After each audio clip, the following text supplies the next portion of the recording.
Donc nous allons continuer cet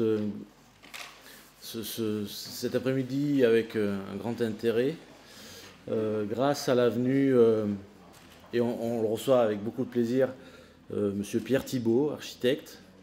Pierre Thibault est un architecte québécois, vous allez l'entendre aussi, ça se chante.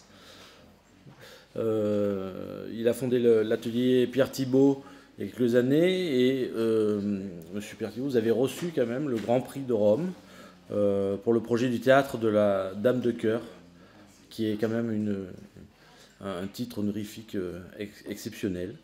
Vous l'avez reçu en 1996. Vous avez réalisé vous réalisez des projets, des programmes d'échelles très différentes. Ça peut être d'un très grand projet comme le centre d'exposition de la baie Saint-Paul à Québec, à des projets plus résidentiels, des petites maisons comme ça, un peu perdues dans un grand paysage.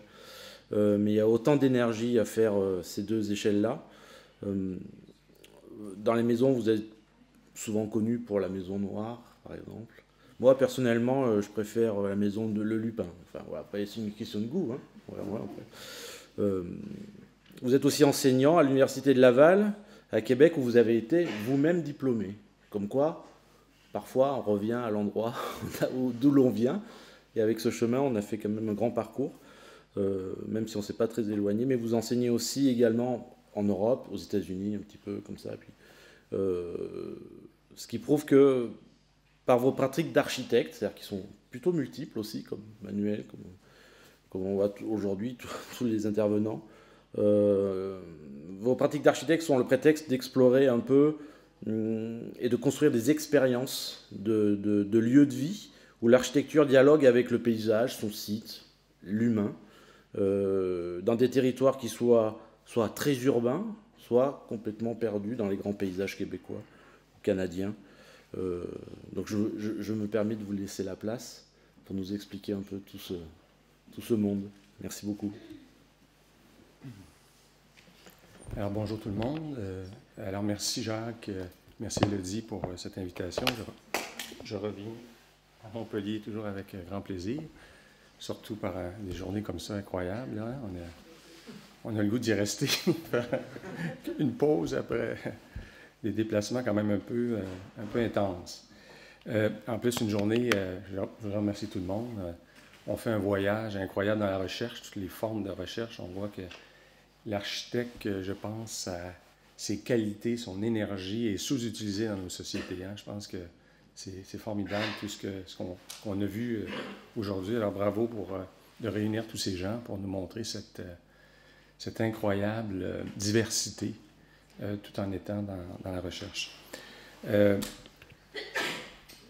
Donc, effectivement, on a utilisé, nous, plutôt le terme de recherche-création, donc à l'université.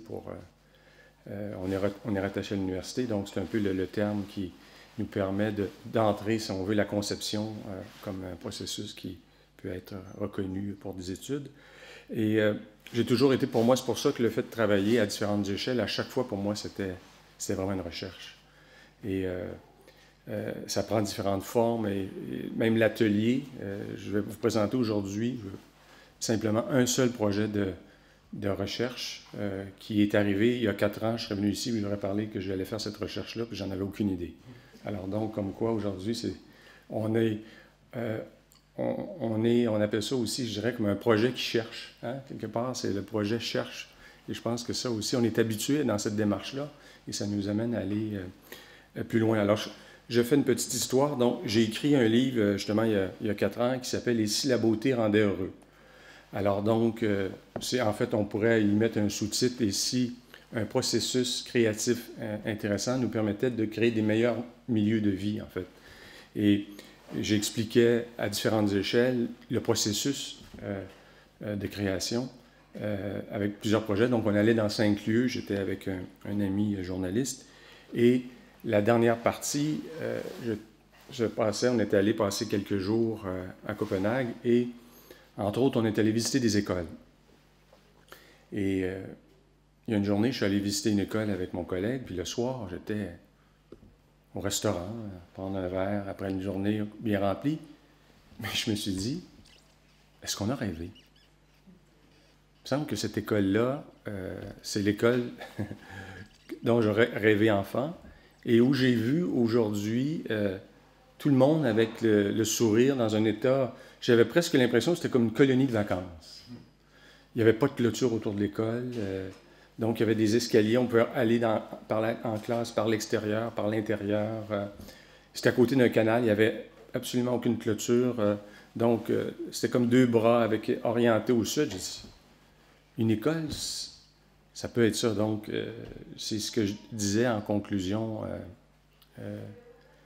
de mon livre. Et j'ai eu l'occasion, à la suite de la sortie du livre, de parler. Puis plusieurs m'ont posé cette question sur l'école. Et ce que j'ai dit à ce moment-là, c'est ce qui m'a amené à... J'ai dit, c'est quand même inconcevable qu'une société comme la nôtre ait la même école depuis 50 ans. Donc, je suis retourné voir mon école primaire, et un demi-siècle entre les deux, et elle n'avait absolument pas changé. Tout le monde a changé en 50 ans, puis l'école était exactement la même. Bon, je pense qu'il y a un travail au niveau de la pédagogie qui est formidable, mais c'est comme si on avait dit que l'espace, lui, devait rester rigide. Hein? On était les classes en rang d'oignon encore. C'est pas possible aujourd'hui. Comment on veut susciter la créativité, la collaboration, l'échange. L'espace est un élément qui favorise ce rapport au monde. Et j'ai dit, je vais faire le laboratoire comme un atelier, dans le fond. Comme un atelier qu'on fait à l'école. Ça va devenir... et le thème, ça va être de repenser l'école. Parce qu'on se rend compte à quel point l'espace induit des comportements différents. Donc, l'espace peut être bienveillant, l'espace peut nous permettre d'être plus attentifs.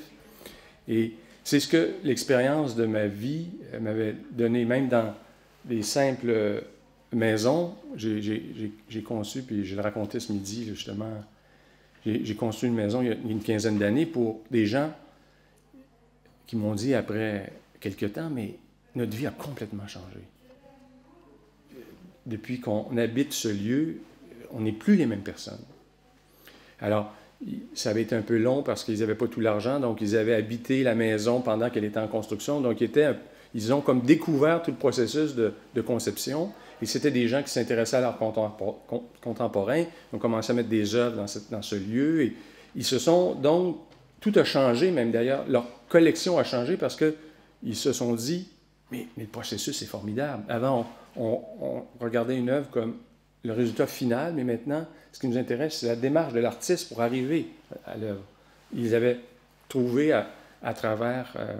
et ils ont changé complètement. Ils se sont même... s'est mis à écrire. Il a écrit un livre sur sa collection et la pièce maîtresse de sa collection, c'était la maison qui était devenue...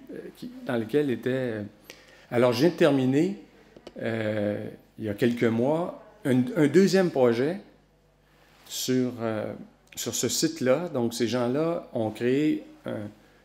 c'est une fondation maintenant, mais qui devient un atelier pour artistes. Donc, ils accueillent des gens pour faire des présentations. Alors, avec cette maison-là, ils ont invité des gens, un cinéaste qui a commencé à s'intéresser à la maison. Eux, ils ont participé. Alors, leur vie est devenue complètement autre chose parce qu'un projet, une conception s'est intégrée. Et maintenant, et ce qui rejoint aussi, c'est que ce projet de fondation, c'est aussi pour inviter des enfants à venir voir des artistes qui travaillent. Alors donc, c'est un processus. Et c'est là qu'on voit l'importance. Et c'est un peu ce que je disais dans le livre. Je dis pourquoi on peut le faire pour un individu, pourquoi ne pourrait-on pas faire ce type d'espace pour une société?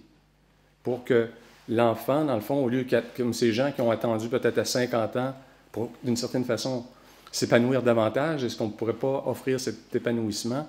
Et c'est un peu ce qu'on a souhaité faire. Alors donc, l'autre élément qu'on a trouvé important, c'est ce qu'on voit dans les pays, comme dans les pays scandinaves aussi, c'est que quand en début, si on veut, de vie, on donne les bonnes habitudes, bien, on a une espérance de vie en santé plus longue en plus. Donc, en plus d'être plus agréable, elle va être... Alors, j'ai demandé à 2 collègues, comme on voulait rejoindre le plus de gens possible, on a au sein du lab, c'est comme s'il y avait trois qui travaillent, je veux dire, bien ensemble. Bien sûr, il y a l'environnement physique qui est l'architecture. Il y avait aussi l'idée de faire en sorte qu'on favorise le fait qu'on bouge davantage et qu'il y ait un lien avec la communauté. Donc, et l'autre élément aussi qui, chez nous, n'existe pas, c'est l'alimentation. Donc, on fait comme si on ne mangeait pas. Il n'y a pas de lieu pour manger dans nos écoles. Alors donc, j'ai demandé à un cuisinier qui est connu, qui s'implique déjà avec la tablée des chefs, donc aussi de faire partir. Donc, c'était l'idée d'être un peu holistique aussi, d'intégrer ces trois éléments-là dans notre laboratoire.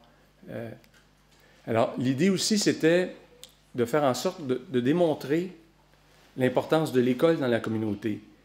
Le fait que j'ai demandé, c'était un peu étonnant, à plusieurs, j'ai choisi, on appelle nous, ce qu'on a chez nous, des commissions scolaires, de nous montrer leurs meilleurs exemples d'école au tout début du lab. Alors, j'avais amené des gens du ministère et de tout ça. D'un coup, on arrive dans une école, c'était dans un boisé, il avait coupé tous les arbres. Il avait mis 2 blocs là, avec une cour tout asphaltée. Aujourd'hui, en 2017, là, tout le monde était... Vous nous montrez ça comme votre meilleur exemple. J'ai dit, c'est pas possible, il y a quelque chose qui... Alors, ce qu'on s'est rendu compte, c'est que le circuit pour concevoir l'école était très, très limité. C'était 2-3 personnes, dans le fond, qui, ensemble, depuis plusieurs années, concevaient l'école sans intégrer tous les partenaires qui, pour nous, sont importants dans la création. C'est comme si, presque, on faisait un projet pour un client, mais sans aller le voir. On le faisait nous-mêmes, puis on disait à la fin, on espère que ça va donner des bons résultats. Alors, l'idée derrière ça aussi, c'est que, vous allez voir, on ne voulait pas, c'est la première étape, penser l'école de demain, mais on voulait aussi réaliser les écoles et ensuite pouvoir mesurer ce qu'on avait modifié dans le programme de l'école. Alors, c'est un processus qui était... Alors, on a eu la possibilité on va le faire, de faire 7 écoles. Donc, on va véritablement les construire. Et on a demandé, donc, le ministère, chaque année, donne un certain nombre de budget pour faire des écoles. On a appelé les gens qui voulaient construire à savoir, êtes-vous intéressés à faire partie d'un laboratoire? Donc, la démarche sera différente, elle va probablement être plus exigeante, mais si vous avez le goût... Alors donc, on en voulait 7, on a eu 40 demandes. Donc déjà, on était étonnés. Même le ministère m'a dit, je ne suis pas sûr que là, les gens allaient dans un lab, je ne suis pas certain qu'ils vont être... Il y avait l'air de même de dire peut-être que vous n'en aurez pas, là. Alors, c'est là qu'on voit aussi souvent, et c'est le problème des fois de certaines institutions, elles sont comme un peu autonomes et je dirais la société a évolué et elle demande d'ailleurs. Alors, pour chacune des écoles, on a souhaité avoir, bien sûr, des parents, des élèves, le personnel enseignant, ce qui ne faisait pas le directeur qui allait venir aussi de cette école-là. On voulait des gens du quartier, des parents. Donc, on a créé pour chacun de ces écoles-là un comité école, qui est aussi un peu comme un comité aviseur. Donc, je vous montre un peu l'échéancier de notre laboratoire. Donc, il y a eu la recherche et l'exploration de novembre à septembre. Donc, j'ai eu d'ailleurs la chance de travailler. J'ai invité mon collègue Samuel à faire partie du laboratoire. Il a été avec nous pendant plusieurs mois, au moment, je dirais même crucial du début. Mais on a choisi une structure un peu, je pense qui est peu fréquente, en fait, même chez nous, pour ce laboratoire-là. Au lieu d'en faire un laboratoire strictement universitaire, on a décidé d'en faire un laboratoire qui était comme une entité autonome. Donc, l'argent est donné à ce laboratoire-là on a créé un propre conseil d'administration. Donc, l'argent avec des gens qui... alors, on a à ce moment-là, dans notre système, nous, si on reçoit l'argent avec le programme universitaire, il y a un très grand pourcentage qui va à l'université. Alors, on a dit, on va essayer une autre formule. Bien sûr, la grande majorité des gens qui sont dans le laboratoire, bien sûr, sont soit des étudiants, des jeunes diplômés, la majorité, mais ça nous laissait peut-être aussi une plus grande latitude, c'est-à-dire que là, on n'était pas dans le cadre, c'est un laboratoire, mais on définissait en fait les paramètres qui étaient ceux que je vous présente. Donc, j'expliquerai un peu plus la recherche et l'exploration qu'on a fait. Maintenant, on est dans l'accompagnement et la planification. Il y a une erreur, c'est 18, c'est pas 28, là. Parce qu'on a ces 7 écoles-là, on a créé les comités écoles et on a défini pour chacune des écoles des programmes spécifiques. Parce qu'on en voulait à la grandeur du territoire québécois. Donc, on a une à Montréal, une à Québec, à Gatineau, dans des villages. Et on a voulu aussi être le plus représentatif possible, c'est-à-dire la moitié de construction neuve et la moitié de reconversion d'écoles existantes. Parce que le défi, même dans une société qui est pas, on a quand même 2000 écoles primaires, par exemple, on ne les démolira pas demain, ce n'est pas l'intérêt. Alors donc, on a cet accompagnement-là et va commencer ensuite la conception et la construction et ensuite l'ouverture et l'évaluation des projets pour voir dans ce qu'on a proposé. Comme on dit, on peut peut-être se tromper, il y a peut-être une école où on aura mis plus d'emphase sur une des composantes et elle n'aura pas eu les retombées escomptées. Et puis d'autres, donc il y aura probablement une efficience qui va se dégager de cette... Alors, la recherche-création, je l'ai commencé. J'ai fait comme un pré-lab dans mon atelier. Donc, avant de concevoir le lab, je suis allé voir le directeur que vous connaissez bien, Jacques White, puis je lui ai dit, là, j'aimerais faire quand même comme un pré-laboratoire, donc j'aurais besoin, bien sûr, d'étudiants en architecture, mais j'aurais aussi besoin d'étudiants en pédagogie pour qu'ils puissent, dans le cadre de l'atelier, être les intervenants où il y aura... alors, c'est là que de créer une formule comme le laboratoire avec un conseil d'administration. Sur le conseil d'administration, on a essayé d'avoir des gens représentatifs de tout le milieu, donc des enseignants, et il y avait sur mon conseil d'administration le doyen de la faculté des sciences d'éducation. Bon, bien là, je l'avais nommé. Je lui ai dit, bien, on aurait besoin de quelqu'un pour être les répondants, si on veut, des étudiants. Mais il dit, j'ai justement un professeur qui s'intéresse à cette problématique-là. On a eu un peu... Ils ont créé un cours. Et même si ce n'était pas au même niveau, moi, c'est les étudiants de 3e année, on avait des étudiants en pédagogie de la maîtrise, mais un cours qui était offert pour la formation. Donc, en plus, les étudiants en pédagogie, c'était des gens qui travaillaient déjà, qui étaient revenus, alors donc des directeurs, donc à ce moment-là. Et c'est là où on a vu, au début, donc on donnait conjointement l'atelier, le professeur en pédagogie et moi-même. Donc on a formé des équipes avec la composante des étudiants en pédagogie, des étudiants en architecture.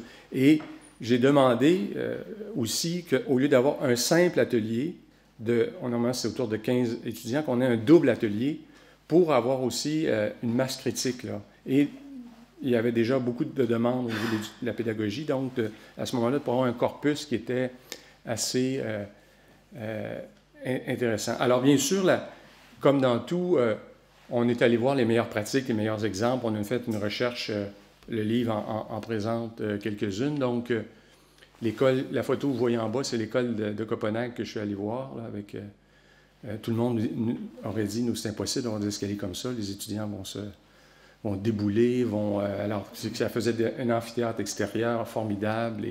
Alors, donc, on est allé voir les meilleures pratiques. Il y a aussi des gens du lab qui sont allés voir. Donc, on ne s'est pas contenté de simplement les voir en photo, mais on a donc documenté des bons exemples.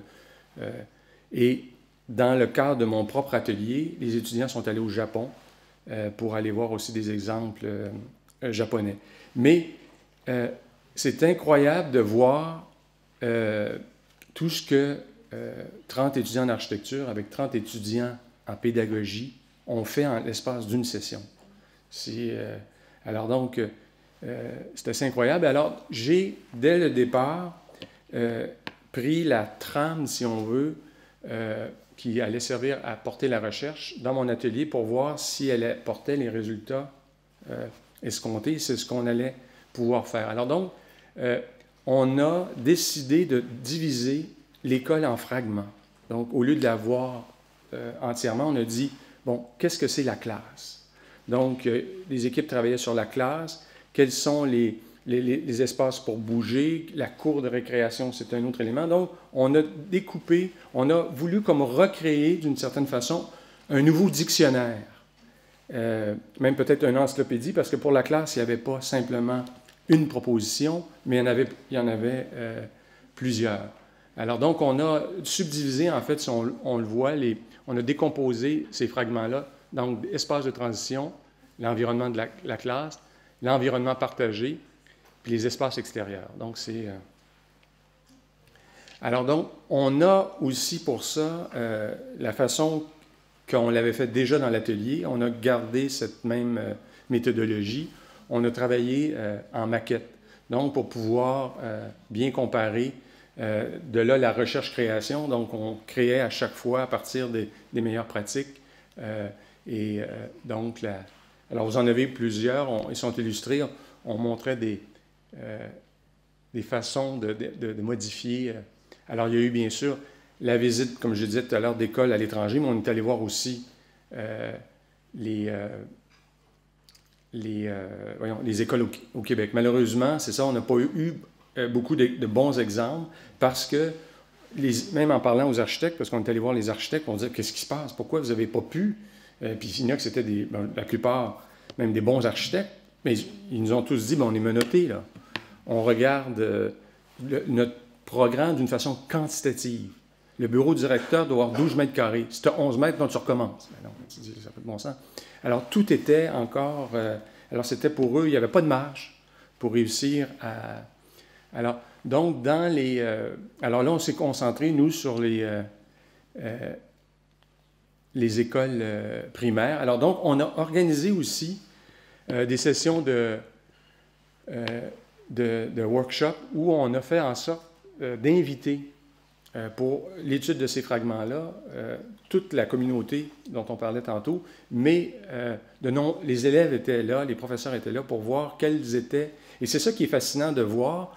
Je me rappelais ma classe, moi, mais ça fait quand même un certain temps. Quand on a un élève de 10 ans, qui lui, ça fait déjà 4 ans qu'il est dans la classe tous les jours, on lui parle de sa classe, il répond instantanément, puis naturellement, qu'est-ce qu'il aime, puis qu'est-ce qu'il n'aime pas. Alors, c'était de voir... Alors, on a vu que rapidement, il y a des modèles de classe qui satisfaisaient une grande majorité. Donc, on s'est dit, voilà là.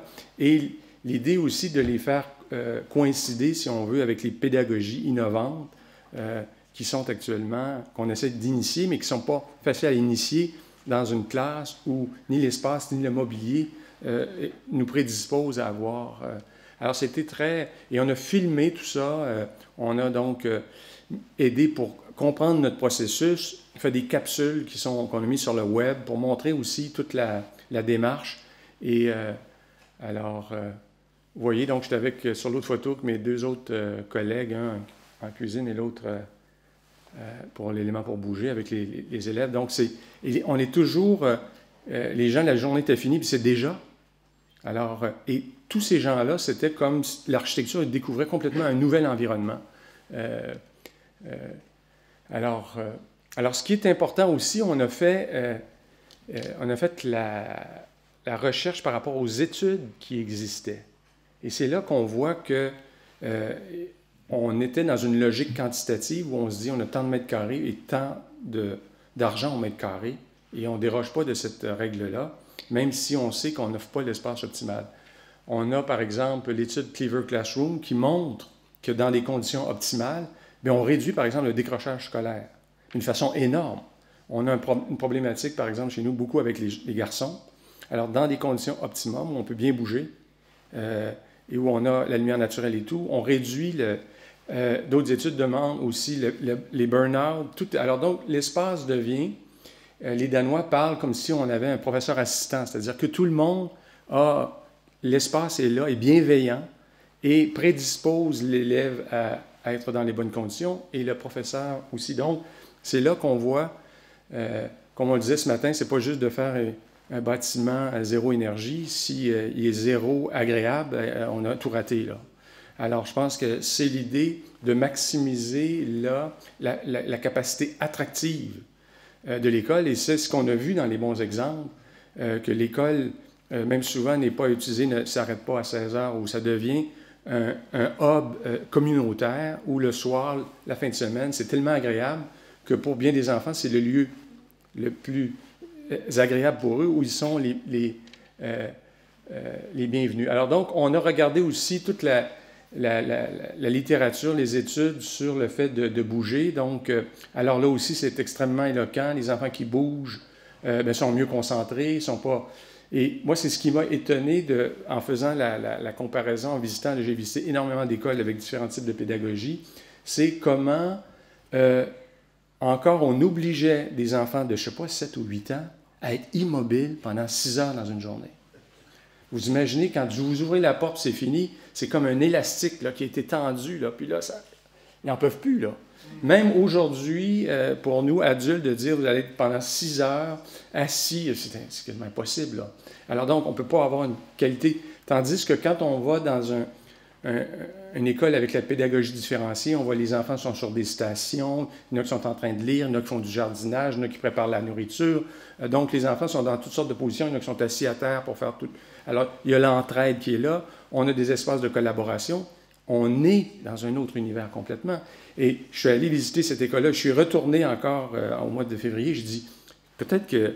Mais au début, j'avais presque dit, quand je suis retourné le lendemain, la première journée, j'ai dit au directeur, excusez-moi l'anglicisme, est-ce que c'est stagé? C'est-à-dire, me semble, tout semble parfait. On a dit, est-ce que vous avez préparé tout le monde? Mais il dit, venez n'importe quand.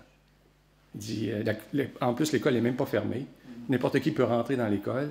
Alors donc, je suis retourné, il y a cette même joie de vivre, donc avec l'espace, mais on a comme un gradin dehors qui rentre à l'intérieur, les grandes tables où on peut manger, mais qui deviennent des espaces de collaboration en d'autres moments.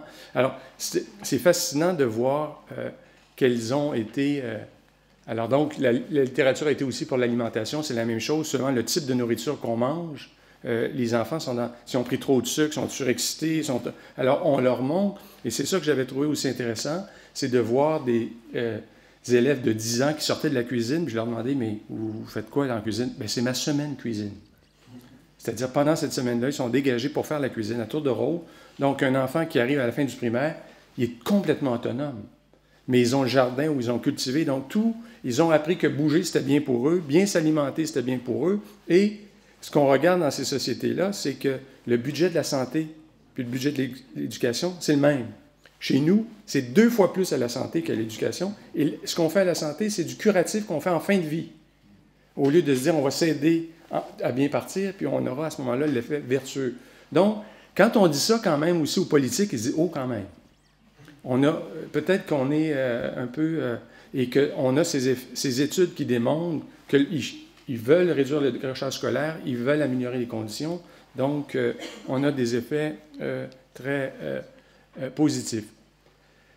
Alors, donc, alors, donc, le laboratoire est envahi de maquettes de toutes sortes de propositions. Donc, là, je vous en montre quelques-unes. Alors, et ensuite, on a fait aussi la deuxième étape, c'était les fragments. C'était les assemblages. Comment ensuite on commence à prendre des composantes, puis en les assemblant, en faisant l'assemblage, on crée aussi des univers différents. Et comment parfois des combinaisons nous semblaient tout de suite porteuses.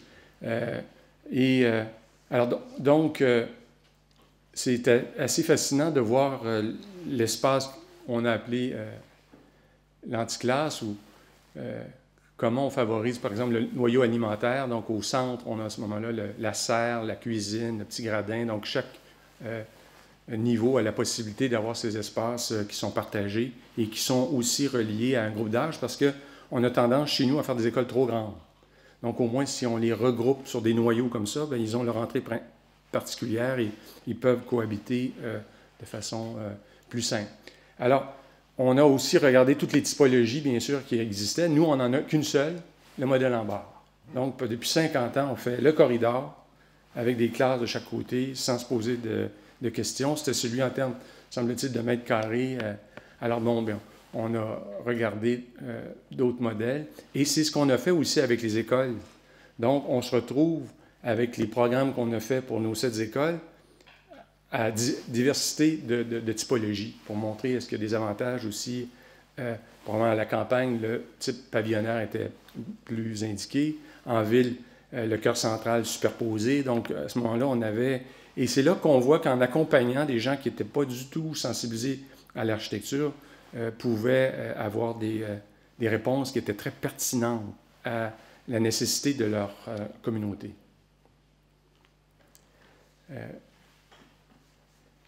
Alors donc, alors cette publication-là, ce qu'on s'est dit, c'est que tout le travail depuis 1 an et demi, on allait le rendre disponible. Bien sûr, on fait 7 écoles, mais il y en a beaucoup à réaménager. On dit, on va au moins donner ces recherches, les rendre. On a reçu de l'argent du ministère de l'Éducation, donc on a dit, on va rendre. Alors ça, c'est fait. La majorité des étudiants, Samuel, c'était principalement des étudiants en architecture. Alors donc, plusieurs étaient des étudiants de mon atelier qui sont entrés au lab et on a trouvé une formule pour le laboratoire que les étudiants n'étaient pas là à temps plein, mais ils pouvaient venir passer, on avait comme concentré le mardi, donc une très très longue journée, le vendredi. Alors à ce moment-là, on pouvait avoir soit des jeunes architectes qui avaient fini, qui étaient dans des agences, qui pouvaient venir travailler, soit on avait des étudiants au niveau de la maîtrise. Alors donc, on a réussi. Alors, ce qui permet d'avoir aussi, je dirais, une espèce de vitalité puis une capacité.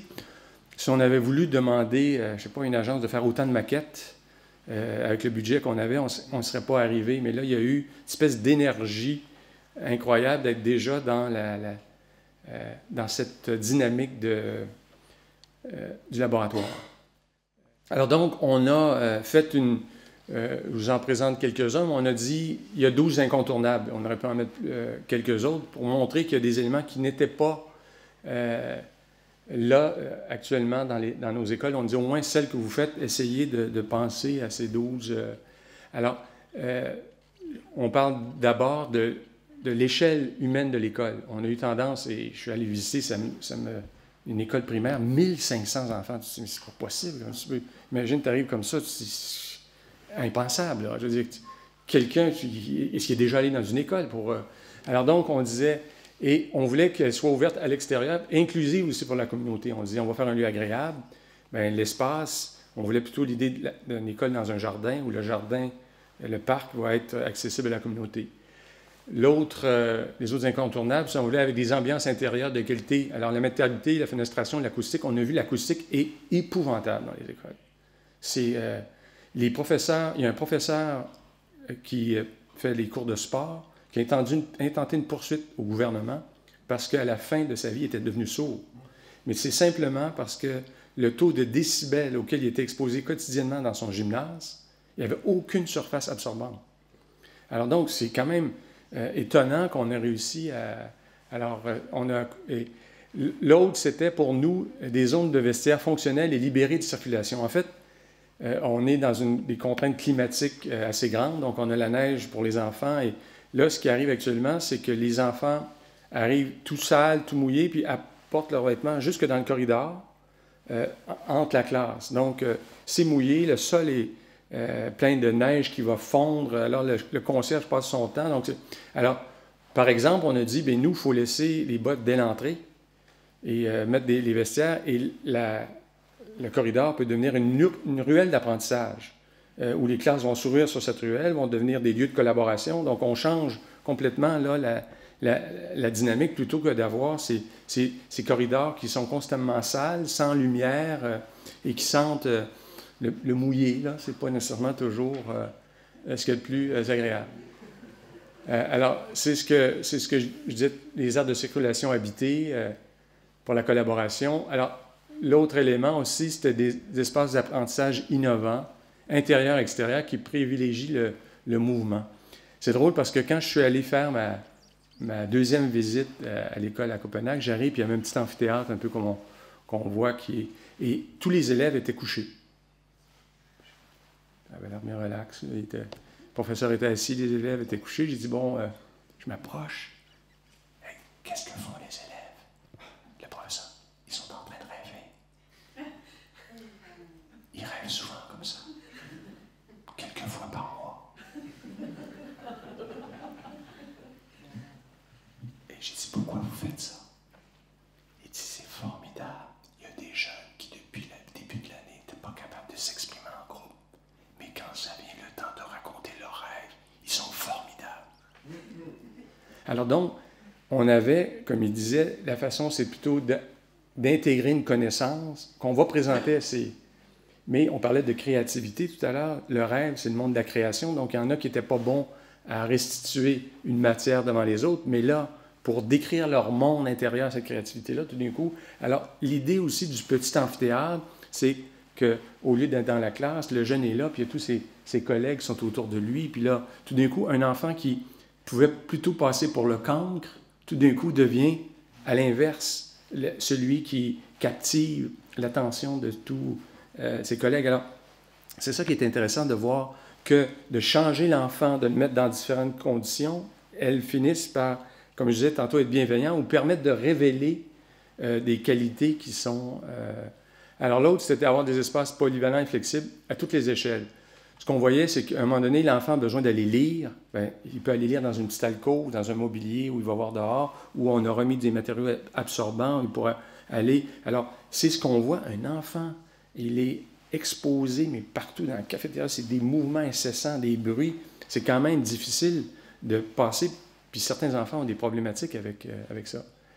Alors l'autre, on est allé, c'est pour ça qu'on avait greffé, comme je dis, l'accessibilité à l'alimentation locale et de qualité qui encourage l'adoption de saines habitudes de vie. Donc c'est ça qu'on voit, dès qu'on sait que plutôt que de prendre des friandises, des bonbons et tout, une pomme, une fraise, ça va faire, même c'est meilleur. Donc ils intègrent déjà ces éléments-là. Comme je disais tout à l'heure, ce gradin aussi qui devient un peu comme l'agora, la place publique, où le matin, quand les parents déposent l'enfant, il y a une place où elle est. Il est comme sur la place du village, où on le sent. Alors l'idée aussi, on n'avait pas de cuisine, donc un espace de cuisine, et de faire en sorte que dans la pédagogie, des cours de cuisine soient intégrés pour aussi faire des mathématiques, des fractions. Alors donc, on intègre la cuisine aussi comme un jeu. Alors donc, c'est ce que je disais tout à l'heure, qui touche à l'alimentation. Donc, on les intègre dans la planification. Même chose étonnante que je voyais là aussi, à un moment donné, j'ai vu les enfants qui passaient le balai, bien, ils ont leur tour aussi pour faire une partie de l'entretien. Donc, à ce moment-là, et après ça, ils n'ont pas le réflexe de tout jeter par terre.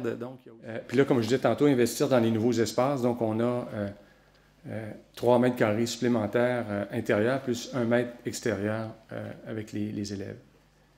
Bon, bien, effectivement, intégrer l'environnement extérieur, c'est important. L'école était placée, mais de faire en sorte que ça devienne vraiment les classes extérieures, le potager. Donc, c'est une extension de l'école. Et c'est des espaces qui, dans le fond, coûtent presque rien par rapport à l'espace intérieur. On n'a pas à les chauffer, on n'a pas... Mais des études le démontraient aussi, des enfants qui sont proches de la nature, ils sont moins insécures, ils sont moins malades. Alors, c'est énormément d'impact comme ça. On sait aujourd'hui, la présence des arbres, tout ça autour d'une communauté a ses effets bienveillants. Bon, puis bien sûr, c'était de réviser les paramètres actuels, donc le programme. Alors, le programme architectural du ministère, c'était ça. Donc, ça ne bougeait pas. C'était tant de mètres carrés avec tant d'élèves. Et on pouvait, vous voyez, le temps de mètres carrés c'était un élément immuable. Donc, on a ajouté, comme je disais tout à l'heure, les bouger, collaborer, manger, dans la nature, jouer, apprendre. Donc, alors, on est revenu ajouter ces nouvelles composantes-là. Alors, comme vous voyez, ce que peuvent être les espaces extérieurs, les espaces intérieurs. Alors, donc, on a refait un nouveau programme. Et ce qu'on dit, c'est que le programme est un élément qualitatif. C'est pas, on ne se met pas à mesurer des mètres carrés. On regarde globalement, et c'est là qu'on est arrivé avec nos mètres carrés additionnels. Alors, bon, on voit salle de repos, salle de collaboration, espace de concentration. Alors, vous avez plusieurs le gradin, l'espace pour dîner, les ateliers, classe extérieure, donc tous des éléments qui sont venus s'ajouter au programme. Alors, au début, on s'est fait reprocher un peu, les médias, même les syndicats, un peu des enseignants, on dit, mais c'est pas des professeurs. Comment vont-ils être capables de repenser l'école? Alors, aujourd'hui, plus personne, c'est-à-dire les professeurs, puis même les syndicats de professeurs comprennent bien que ce qu'on veut, c'est améliorer le cadre de vie de leurs membres et ceux de toute la communauté en général. Donc, c'est là qu'on voit aussi, avec les médias, il faut faire attention, des fois, on est... alors, d'autres présentations. Alors, vous voyez qu'avec les maquettes, c'est un outil qui est très facilement pour la consultation. Et sur une maquette, les gens peuvent se concentrer un bon moment. Sur un écran, c'est pas facile, mais sur une maquette, et ils vont voir eux-mêmes d'un projet à l'autre ce qui est possible de faire. Alors, donc, ce qu'on a décidé de faire, qu'on n'a pas beaucoup, alors nous, la majorité de ces écoles-là vont aller en concours. Donc, on a changé le programme. Il y en a une qui va être faite à l'intérieur du lab, et les autres, on va faire des concours d'architecture. Ça aussi, ça a été, on ne pensait pas avoir que ça allait prendre autant de temps à convaincre nos instances de faire les concours, parce qu'il n'y a jamais eu de concours d'architecture pour les écoles. Alors, donc, on a un site sur lequel on peut retrouver d'ailleurs le livre, notre premier livre est en ligne. Alors, c'est pour ça, je trouve formidable, moi, d'abord, je pense que la formation d'architecte est assez exceptionnelle. Donc, cette idée de travailler en équipe, d'imaginer des choses, c'est pour ça que je dis, dans le cadre même d'un atelier à l'école, tout ce qu'on a réussi, en fait, on a poussé légèrement plus loin ce travail dans le cadre d'un laboratoire, mais le travail, je dirais, les prémices avaient toutes été faites dans le cadre. Alors, c'est pour ça que je me dis, on a cette capacité de mobiliser aussi avec des outils qui permettent aux gens de bien comprendre le travail et la valeur ajoutée qu'on veut donner à leur milieu de vie. Donc, c'est pour ça que je trouve... alors là, les gens nous disent maintenant, ben là, c'est parce qu'on aurait ça aussi pour les maisons, pour les aînés. Ce serait bien si vous pouviez peut-être faire un lab là-dessus. Les centres jeunesse pour les enfants, peut-être les hôpitaux. Alors donc, c'est sûr que sur le budget de l'éducation, notre budget annuel est 1,5 million de dollars là, pour le laboratoire. Vous imaginez, donc, sur 5 ans, le budget de construction là, pour les prochaines années, c'est 2 milliards. On va avoir coûté 5 millions pour repenser tout notre environnement. Donc, en termes de valeur ajoutée, et de le mettre, on a cette agilité-là, nous retomber, de trouver les étudiants, les jeunes qui vont permettre de créer. Alors, je pense que... alors, c'est pour ça que j'espère que toutes les prochaines étapes seront concluantes. On démontrera la valeur ajoutée de la création et de ce qu'on appelle de la recherche-création, parce que bien sûr, on a créé tous ces éléments-là à partir des meilleures pratiques. Alors, je m'arrêterai là, je pense, pour aujourd'hui. Merci.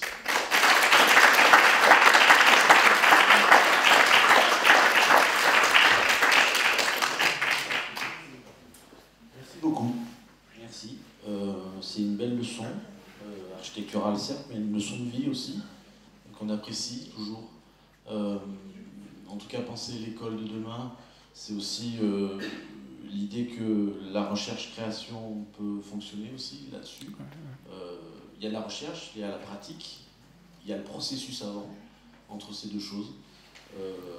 J'ai bien aimé l'idée que la recherche comme processus et non comme résultat. En fait, ce qui est intéressant, c'est de discuter, être en groupe, visionner les choses, faire participer les étudiants ou les jeunes architectes à un projet qui est un peu plus partageable, et partageable aussi par les usagers du lieu qui va être, entre guillemets, habité au sens large du terme. L'idée aussi qu'on peut aller chercher dans d'autres pays des résonances pour nos manques à nous, c'est-à-dire qu'on est, comme vous avez dit, ça fait 50 ans qu'on n'a pas changé, parce que je pense que ça fait 50 ans qu'on reste sur des acquis qu'on pense très bons. Et dans la question de la recherche, c'est aussi d'aller chercher ailleurs notre manque et ne pas avoir peur justement de se prendre dans la tête l'idée qu'on a eu un grand manquement et qu'il faut rebondir justement et avancer sur ces choses-là. L'idée du processus partageable pour enseigner l'usager sur son lieu de vie, c'est quand même déjà une école. À chaque fois, tout le monde dit une école, c'est déjà le premier lieu de la pédagogie, donc cette école doit être pédagogique. Ok, qui le fait vraiment? C'est ça la question. Est-ce qu'on y arrive vraiment, même si on a cette intention? Ça, c'est un grand débat encore. Renouer le désir du lieu par l'usager. C'est-à-dire, on peut réinventer, c'est la question de la maison. Ces habitants ont changé parce qu'ils ont changé de lieu de vie, alors ils ont changé eux-mêmes intrinsèquement. Donc ils ont une autre vision des choses. Et donc ça, je trouve que l'architecture, c'est l'un des seuls, entre guillemets, modèles de société qui peut arriver à faire ça. C'est un moyen de changer, même intérieurement. Et puis interpeller le bon sens, je pense que là, on a bien compris, il y a des fois, on est face à une absurdité, quoi. Et il suffit juste de réinterroger le bon sens, pof, on arrive sur des choses un peu moins complexes, un peu plus lisibles. Moi, je trouve que tout ce travail-là est très intéressant. On va se ruer pour acheter des livres, c'est certain. J'ai juste une petite question par rapport à l'opérationnalité qui va venir. Bien évidemment, il y a eu ce lab qui a fabriqué énormément d'émulsions intellectuelles et puis de résolution des problèmes. Ces résolutions des problèmes-là vont passer justement dans une opérationnalité. Qui va porter le projet? C'est le laboratoire, c'est Pierre Thibault, c'est le gouvernement? Comment ça marche? Alors donc, l'idée, on disait que le laboratoire allait être plutôt comme ce qu'on a créé, on appelle des panels de design. Donc, c'est-à-dire que on va choisir en concours les projets, mais on va aussi continuer à accompagner pendant le processus pour s'assurer que les éléments importants ne seront pas perdus en cours de route, parce que la logique peut revenir, mais non, vous avez 12 mètres pour votre scie. Alors, donc, on se dit, c'est pour ça qu'on va être là pendant les 5 ans, pendant la construction. Et on a donc aussi, à l'interne du laboratoire, des gens qui sont capables aussi, excusez-moi encore l'exercice, mais de challenger les professionnels qui sont sur l'équipe. On ne voudrait pas, effectivement, avoir des écoles zéro énergie qui, à un moment donné, poussent tous les éléments programmatiques, c'est-à-dire on a, vous l'avez ici, quand on a un budget pour l'école, bien là, il y a une portion qui va à l'architecture, une portion qui va à la structure, une portion qui va à la mécanique. Donc, comment on veut être un peu l'arbitre de ça pour pas que...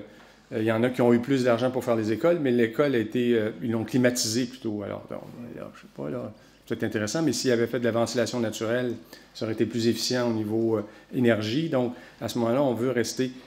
c'est sûr qu'on va déjà choisir...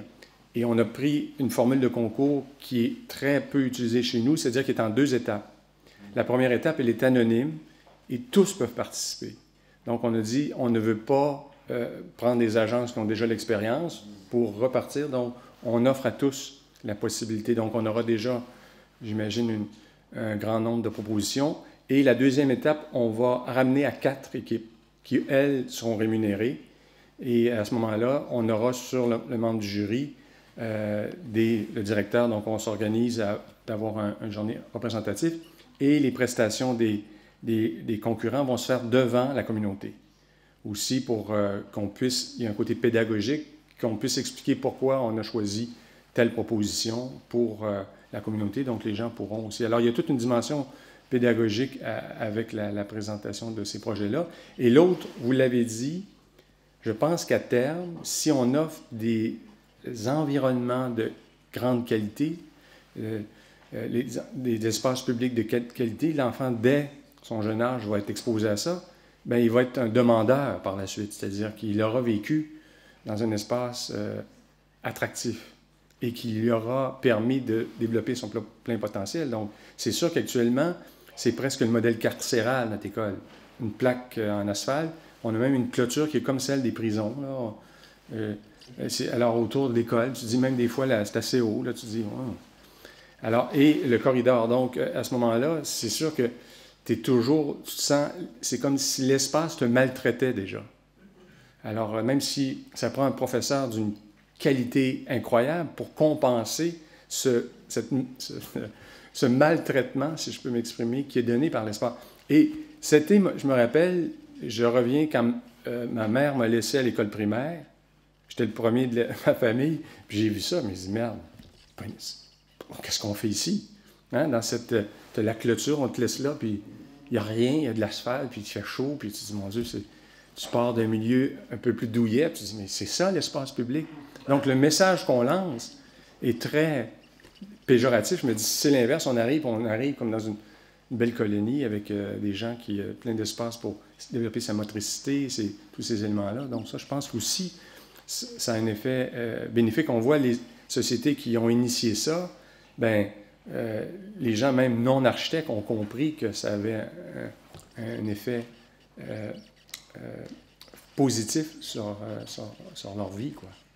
Avec les... Peut-être des questions, sûrement, j'espère. Soyez motivés. Oui. Florence.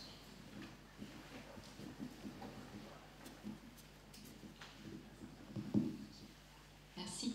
Merci beaucoup pour cette présentation. Moi, j'ai pas une question, en fait, j'en ai trois. La première, c'est que finalement, l'école, c'est le temps de la constitution de l'individu, même si c'est tout au long de la vie, mais enfin, c'est quand même le point de départ.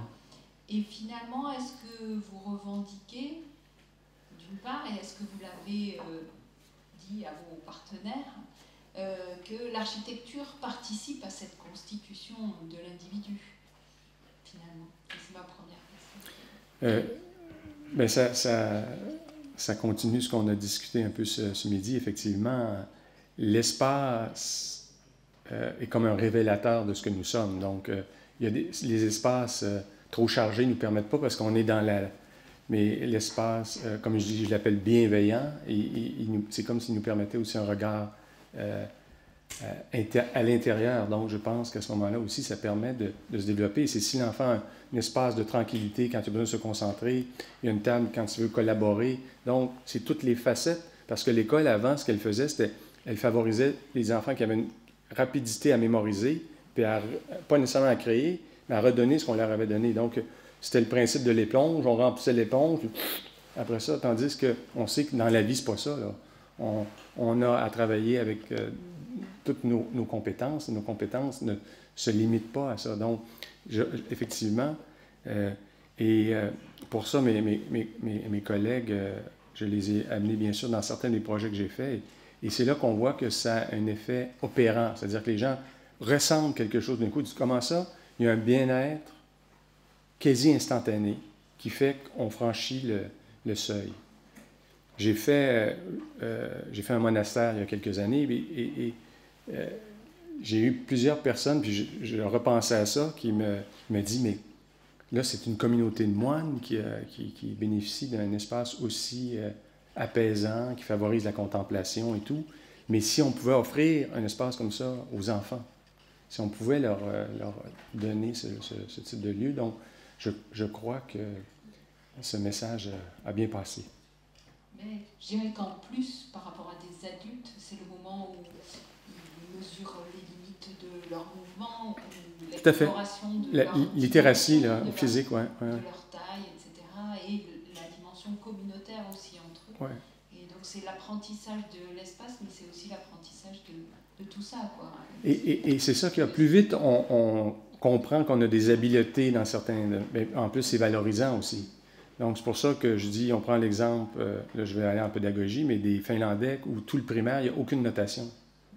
Les enfants ne sont pas... et c'est ceux qui réussissent le mieux. Par la suite, bien sûr, ils ne sont pas comparés. Tu ne peux pas dire... moi, j'allais à l'école en première année, puis là, c'était la remise des travaux, puis tout le monde allait en avant chercher son... imaginez, les gens étaient dès le départ... T'es foutu, toi, mon mec, hein? Comme, t'es nul, t'es le camp, alors... Tandis que l'autre, non, il participe, il est bon dans telle chose, il est bon dans telle autre. Donc, on essaie plutôt d'aller chercher ces deux approches, de dire, tu es peut-être moins bon dans ça, mais tu es bon dans d'autres choses. On ne te ridiculisera pas devant tout le monde pour un élément où peut-être tu es supérieur dans un autre domaine, mais l'enfant se sent diminué en commençant l'école. L'école avait de casser déjà une grande partie de jeunes. Alors donc, c'est l'inverse qui doit arriver. On doit les construire, leur permettre d'eux-mêmes découvrir. Alors, c'est ça que je trouve intéressant avec les nouvelles pédagogies. On met... et c'est cette collaboration qui s'installe. Quelqu'un qui est un peu moins bon en maths, bien, il aide l'autre. Puis celui qui fait un projet plutôt de construction, bien, moins bon, puis c'est l'autre. Alors donc, au lieu de favoriser la compétition, on instaure un mode de collaboration. Mais l'espace, s'il n'y a pas de lieu pour collaborer, ça va mal. C'est ton petit pupitre comme ça, puis tu veux juste parler à celui qui est en arrière, puis tu ne peux pas parler longtemps. Tu ne peux pas développer la collaboration. Puis alors donc, si tu es autour d'une table ronde, c'est facile, tu peux échanger les éléments, bien, ça favorise. Tu reviens le lendemain, tu sais que quand tu vas là, instinctivement, va se produire cette possibilité de faire les choses de cette façon-là. Donc ça, c'est... C'était un peu ma deuxième question, c'était de quelle manière finalement les pédagogies alternatives, Montessori ou d'autres, avaient une influence sur votre travail? Bien, en fait, je suis allé, j'ai essayé de voir, je suis allé voir Steiner, Montessori, en fait, on a aussi différents, je suis allé passer, là, je n'ai pas été juste 5 minutes là, pour voir comment était et dans les environnements, et j'ai trouvé aussi incroyable, il y a des choses... Pour le problème technique, on va résoudre. Ben oui, il ne faut pas se laisser. Et donc, dans les visites d'école, j'en ai visité une centaine, j'ai vu des choses formidables. Là. Donc, il y en a qui avaient réussi dans une école existante, dans le quartier le plus défavorisé de Montréal, à créer une dynamique incroyable. C'est-à-dire que il avait organisé un parascolaire extrêmement élaboré où c'était les parents qui venaient donner des ateliers aux enfants. Mais là, j'étais là dans un cahier. Tout le monde me disait, mais j'ai fait un film. On a fait le festival, puis on va dans la salle, on a présenté. Puis... Alors donc, il y a un parent qui était cinéaste, qui venait faire pendant une année, toutes les semaines, des ateliers. Alors l'autre, il était en intelligence artificielle. Tu te dis, c'est quoi là? Alors donc, de réussir à ce que la communauté aussi, par des activités, offre la possibilité aux enfants de développer. Alors, j'étais dans un quartier le plus défavorisé, une forte immigration des gens qui, je pense qu'il y avait dans l'école 52 nationalités, mais tu voyais des enfants allumés, où on leur avait montré qu'ils avaient un potentiel incroyable. Alors, donc, on voit l'effet, même dans des milieux où la famille ne peut pas apporter cet accompagnement, l'école et ils avaient instauré ce qu'ils appellent la pédagogie différenciée. Chaque enfant, donc, à son rythme, et on le suit, on bonifie dans les manques qu'il a, mais on lui donne la possibilité de... Mais il faut voir un enfant de 10 ans qui parle, qui a fait son film. Il est fier, là. Puis la dernière question, c'était... moi, j'aurais une proposition pour le programme suivant, pour le prochain lab, Lab École d'Archi. Parce que je pense que là aussi, il y a du travail. Pourquoi pas? Encore une question, c'est ça? Bonjour, merci pour votre présentation. En fait, j'ai eu le sentiment que vous retrouviez ce que l'on fait en santé publique, c'est de travailler sur des environnements de vie favorables à la santé. Et je me demandais de quelle façon vous vous étiez rapproché, d'abord d'une évaluation d'impact santé sur les enfants, et ensuite de l'Institut national de santé publique du Québec, qui travaille beaucoup sur ces problèmes-là. Et je crois que vous vous êtes rapproché de la pédagogie, vous pourriez aussi vous rapprocher de l'INSPQ. Bien, en fait, on a des gens on a créé pour chacun des labs des comités conseils. Donc, au-delà où on avait des gens, il y avait des gens, bien sûr, pour ce qui est de bouger, de la santé. Donc, on a 3 comités conseils qui sont là pour les comités écoles. Donc, on a ratissé large. On est allé voir où était l'expertise. Donc, et ça, les gens sont déjà dans le livre, vous allez voir la liste dans chacun des... On est allé voir où était l'innovation dans tous les domaines et bien sûr, ces gens sont avec nous.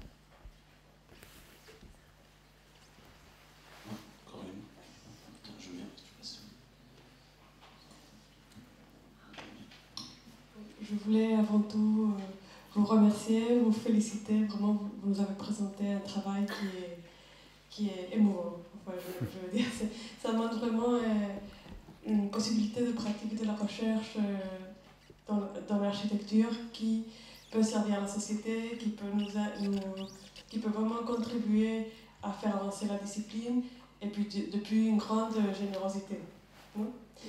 Et je voulais simplement vous demander, parce que je n'ai pas bien compris peut-être, ces comités écoles desquels vous parlez, ils analysent chacun des 8 cas d'écoles qui ont été élus, non, comme sujet d'études, non? En fait, pour chacun, on avait, comme je dis, les 3, on appelle ça, nous, les chantiers, l'environnement physique, l'alimentation, puis les saines habitudes de vie. Il y avait un comité conseil là, qui était là pour guider, faire le recensement des études, des bonnes pratiques et tout. Et ensuite, on a pour chacune des écoles un comité école. Mais comme les écoles sont partout à travers le Québec, on a pris un comité école qui est sur place. Donc, pour l'école à Québec, c'est le comité école. Donc, et on a dû faire des changements. Avant, le directeur n'était pas nommé. Donc, là, on a dit, le directeur qui va diriger cette école-là, il faut qu'il participe à la conception, qu'il choisisse la proposition de concours, donc qu'il soit... et qu'il y ait des parents, qu'il y ait des élèves, qu'il y ait des professeurs. Donc, c'est une... Mais ce qu'on fait, c'est que périodiquement, on rassemble tous ces comités écoles-là pour faire état. Et chacun des comités écoles a présenté à l'ensemble des comités écoles quelle typologie il avait choisi, quel était leur programme, qu'est-ce qui étaient les éléments spécifiques. Alors donc, ça crée aussi une espèce de communauté pour être sûr d'une certaine façon qu'il n'y a pas des choses qu'on échappe. Donc, nous, on est allés aussi assister, on a fait des présentations publiques à la communauté pour expliquer... par exemple, à Gatineau, on a une communauté amérindienne. Donc, 30% des élèves sont de la communauté amérindienne. Là, la communauté dit, nous, on veut passer plus de temps à l'extérieur. On veut plus de... On est déjà... alors, on veut plus de classes extérieures. Donc, on modulait un peu en fonction aussi là, des demandes des parents. Et c'est ça qui est... C'était des choses qui ne s'étaient jamais fait. Ça se faisait un peu en vase clos. Mais de dire à toute la communauté, venez, on va vous expliquer où on en est. Puis on va continuer à vous présenter vers quoi l'école...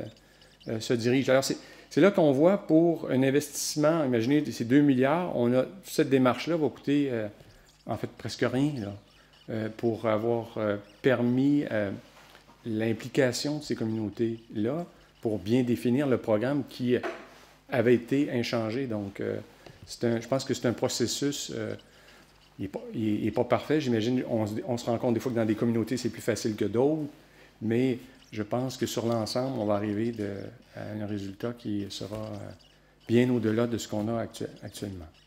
Donc c'est par le biais de ces conversations que vous avez par exemple réussi à convaincre ces personnes de la municipalité qui disaient que sa meilleure école était celle qui était avec le terrain tout d'aller, que c'était peut-être pas adéquat? Bien, en fait, c'est pour ça que ce qui est bien, on a fait aussi... on a fait des journées, si on veut aussi, pour présenter, par exemple, les projets de voyage qu'on a fait. On a permis à tous ces comités écoles-là de venir et on leur a présenté toutes les écoles intéressantes qu'on avait. Et on a même demandé, est-ce qu'il y en a qui n'ont pas, connaissent dans leur communauté une école qui aurait des composantes intéressantes aussi.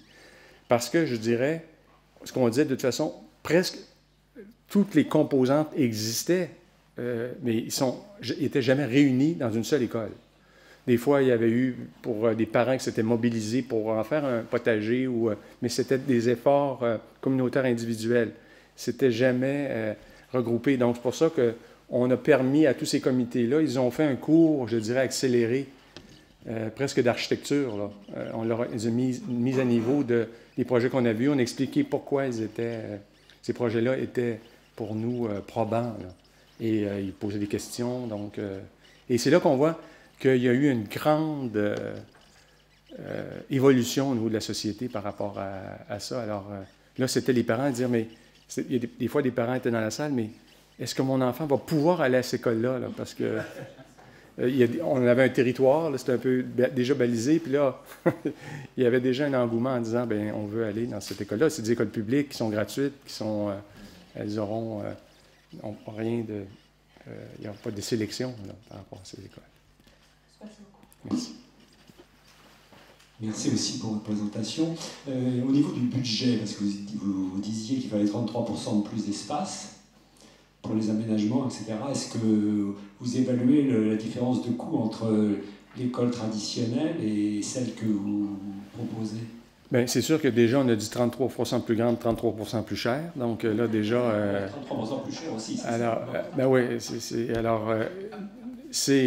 Alors, et là, nous, on a annoncé ça. D'abord, on en a parlé déjà un peu, mais les gens se disaient, ça ne passera pas, là. Ils étaient trois cinglés, là, Alors, donc, on a fait une conférence de presse pour présenter ça, puis avec la logique de l'élément, mais imaginez, à cause de ça, j'ai eu une audience du premier ministre qui était là, il dit, mais qu'est-ce qui se passe, là? Alors, donc, je suis allé lui présenter ce qu'on faisait. Alors donc, et c'est là qu'on voit que cette publication lui a été acheminée. Il a trouvé quand même, c'était sérieux.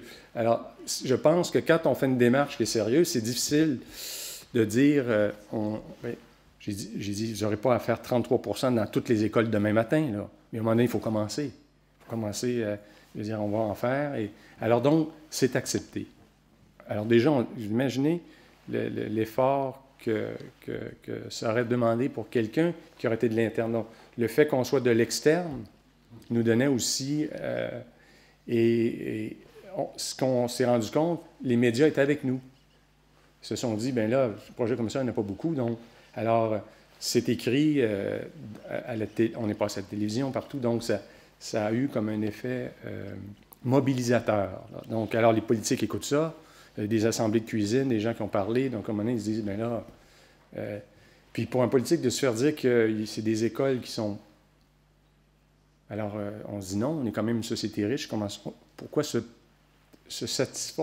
on se satisfait de si peu? Alors, dans la dernière campagne, le Lab a été à cheval sur la campagne. Alors, le nouveau premier ministre a annoncé qu'il voulait les plus belles écoles au monde. Alors donc, c'est pour ça que je l'ai rencontré. Donc, on a remis, si vous voulez, ça ne s'était jamais vu, là, qu'on annonce comme... alors, puis c'était pas un seul des partis. Plusieurs, c'était devenu une priorité pour eux, ce qui avait été ignoré pendant 50 ans. Donc, c'est là qu'on voit que quand on a une démarche, je pense, structurée, pertinente, on finit par rejoindre même ceux qui ont à prendre des décisions. Je ne peux pas décider, moi, d'augmenter de 33% le budget de la construction, mais je peux montrer les avantages de le faire. Alors, bien sûr, c'est à eux de choisir. Je n'ai pas ce pouvoir, mais c'est là qu'on voit quand même on a un pouvoir de conviction qui est parfois plus grand qu'on le croit. Merci. Écoutez, merci beaucoup, Pierre, Graham, Manuel et Samuel. Ça a été et c'est encore une journée très généreuse de votre part et très savoureuse pour nous. Merci beaucoup, Pierre. Merci beaucoup.